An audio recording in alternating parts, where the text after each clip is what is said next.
Jarasandh, a character in Mahabharat which is less known to many. A peculiar story of a human being who was born as two parts and was united into one. Is Jarasandh the reason for Krishna moving to Dwarka? How did he meet his death in the hands of Bhim? Jarasandh is yet another unique character of Mahabharat, born as two parts united as one, and has become very powerful.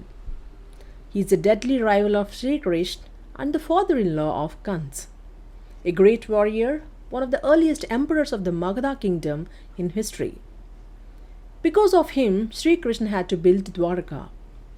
Bhim was the only one by whom his death was designed. His life was filled with mysteries which can't be cracked by today's science. During Dwapar Yuga, Magadha kingdom was ruled by King Bruhadrath. The twin daughters of the king of Kashi were married to Bruhadrath.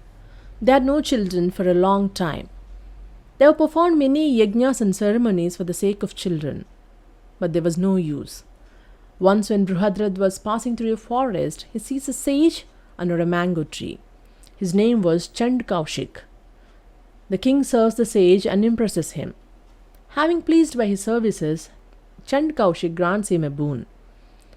The king asks him to grant him children as a boon. At that time, a mango falls into Chand Kaushik's lap. He spells magic into the fruit and instructs Bruhadrath that if it's eaten by his wives, they will have children. Bruhadrath shares the fruit equally to both of his wives. After a while, both of them get conceived. On a night, each of them gives birth to half of a baby boy's body. The queens get scared of this incident and orders the maids to throw away the half bodies. They threw them beyond the fort wall.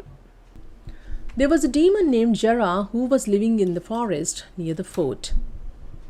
She notices the body halves and feels happy for finding food and joins them. As and when they get joined, the baby comes back to life and turns strong, gaining a lot of weight. The baby boy starts crying very loudly, hearing which the maids come to see. Bruhadrath also comes there, and the demon Zira explains to him what has happened and hands the baby boy over to him. He thanks Jara and takes the baby boy inside.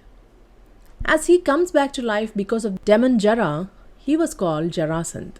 As a token of gratitude to Jara, festive ceremonies were performed in the fort every year. Jarasandh became very powerful.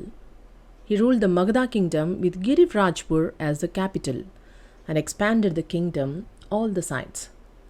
Hams and Dibak were two demons who get boon of not getting killed by any weapon by Lord Shiv.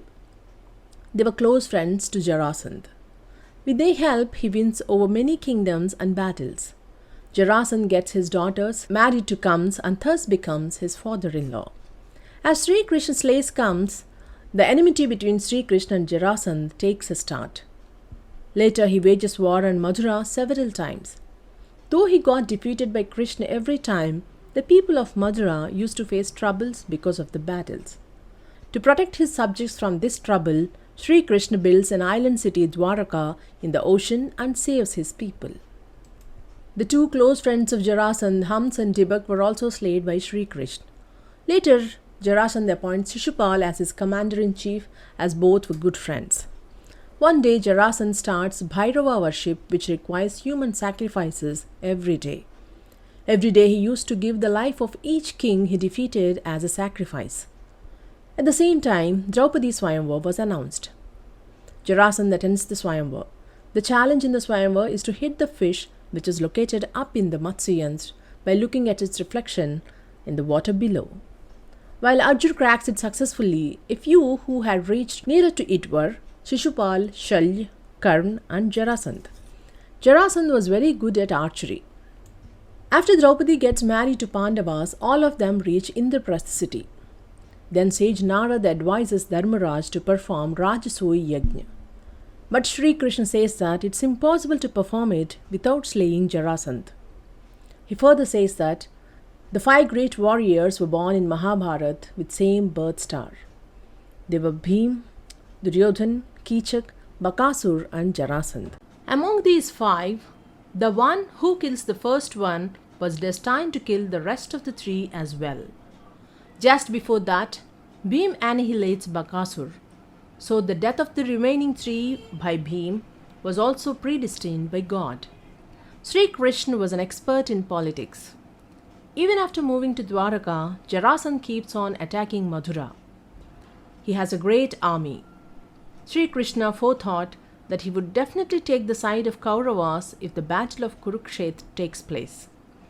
He wants to erase all the mighty enemies before the battle. As a part of his strategy, he plans for Jarasandh's death by Bhim. Having decided the plan, Sri Krishna and Bhim head to Girivraj, which is nowadays Bihar and Uttar Pradesh. The city of Girivraj was surrounded by the hills Gorath, Vrishab, Vaihara, Vrishgiri and Chaitrakarti, and hence the name Girivraj. It's impossible for the enemies to cross those hills and attack the city. Sri Krishna and Bhim entered the Girivraj city during midnight, disguised as Brahmins. But it was impossible for them to enter into the fort. There were 3 large drums on the walls of the fort which start to beat on the arrival of strangers. The army gets alert and catch them immediately. It was like today's sensor alarm with artificial intelligence. Sri Krishna tells Bhim to smash those 3 drums.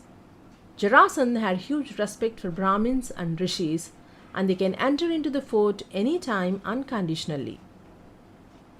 That's the reason for their disguise. They enter the fort from the back gate and meets them. Jarasandh treats them with honor and requests them to tell what they want. Then Sri Krishna challenges Jarasandh to choose the stronger one from them and to fight with him. Jarasandh realizes who they really were. He chooses Bhim to fight with him. The fight started from dawn and continued till dusk. Jarasandh had a body as strong as a diamond. On top of that, his body was united magically by a demon. So no matter how many times he was ripped apart, he was getting united. At last, with the wit of Sri Krishna, Bhim kills Jarasandh and throws the parts in opposite directions so that they can't unite again.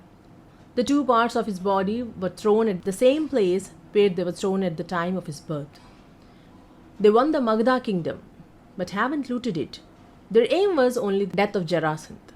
They hand over the kingdom to Sahadev, the son of Jarasandh, and rescued all the kings who were present for sacrifice at Bhairav worship. Sri Krishna and Bhim leave for Indraprasth. Dharmaraj performs the Rajasuya Yajna. This is the strange story of Jarasandh from the Mahabharat.